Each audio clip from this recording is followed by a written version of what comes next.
Hello. I hope you all are doing well today. As read in the title, the video will be about the rights of art, something that seems simple to many others but in fact becomes a strong point of contention when put into practice.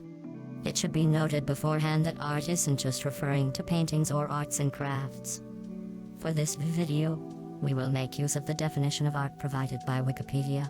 During this, we will focus on covering differing opinions about the subject matter, some of which will be for or against. Without further ado, let's get right into the video.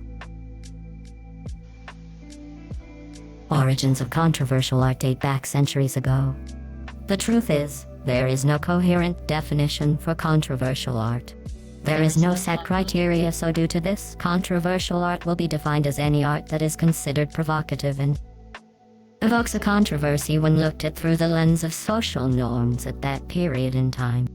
Not all controversial art violates the social norms of the period, but all art that violates social norms of the period is controversial art due to its inherent provocative nature. Examples of this include Ai Weiwei's provocative piece. The piece shown violated social norms by destroying a ceremonial urn of great cultural importance at that point in time, thus evoking a controversy which makes it a controversial art piece. Another example includes the Guernica by famous artist Picasso. It depicted a strong anti-war message which led it to facing distaste by many. A tapestry of it was even covered up in the United Nations. It stands as one of the most famous artistic pieces against fascism. A more recent example includes Suhrsoft, a music artist that often used disturbing material from real-world events to create a form of symbolism. Art pieces, from songs to art pieces, many come to the conclusion that it's best for the art to be censored. People often believe that the art is also dangerous. Another reason for it to be censored. Others find it useless, meaningless, and not fit for society. General society may also find it to be just plain disturbing, an affront to standard norms, so let's break down each argument. Many people often find art to be meaningless and useless, such as Marcel Duchamp's Fountain, a piece which instigated lots of criticism as well as raised the question of what really is art. Its belief as useless which caused calls to be raised for it to be censored. To them, it had no meaning, no reason for its existence. Another example in modern-day media is Van Gogh art, a subgenre of art dedicated to being a vent for an artist's emotions through art that features heavy amounts of blood and gore. For the sake of YouTube not limiting my visibility, I will not show an example, however you can imagine it or Google it yourself. This form of art is considered dangerous by some, which lead to calls for it to be censored due to its display of violence, potentially motivating others to behave in a similar way. Violent video games and films have also faced similar claims. These claims primarily stem from the belief that constant exposure leads to normalization and desensitization.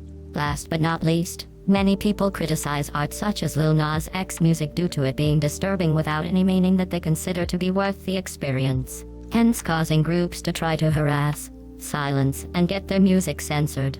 This perception mostly originates from religious groups who detest Lil Nas X music for going against their established norms, i.e. the norms of Christianity, which express hatred for homosexuality.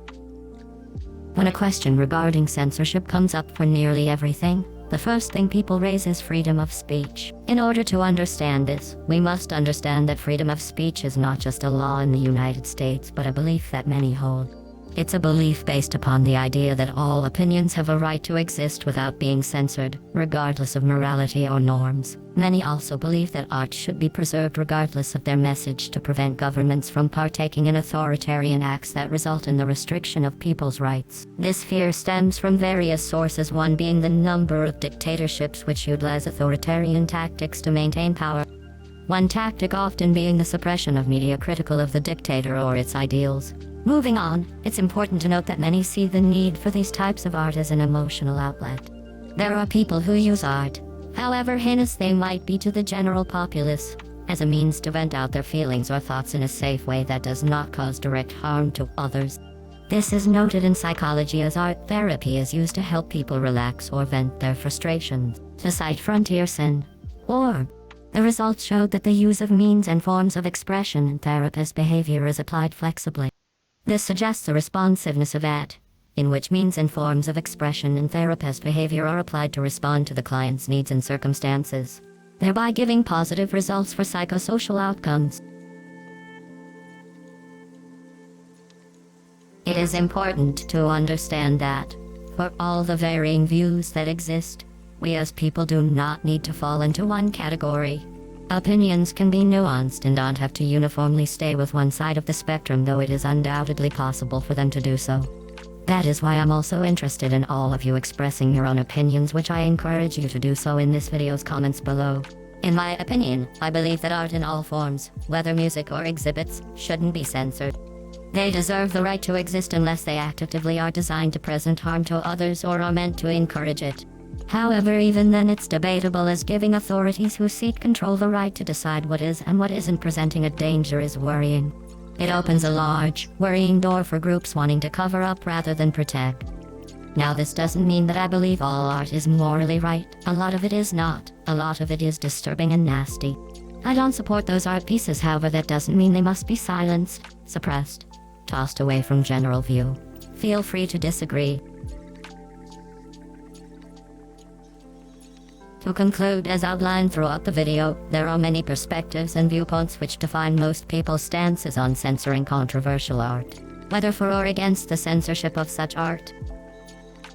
Some points for the censorship of controversial art include: it desensitizes sensitive themes, it's useless to society, and it violates the social norms of that society. Some points to preserve art include its therapeutic qualities, the desire to prevent governments from gaining authority over people's ways of expression, as well as belief in morals like freedom of speech.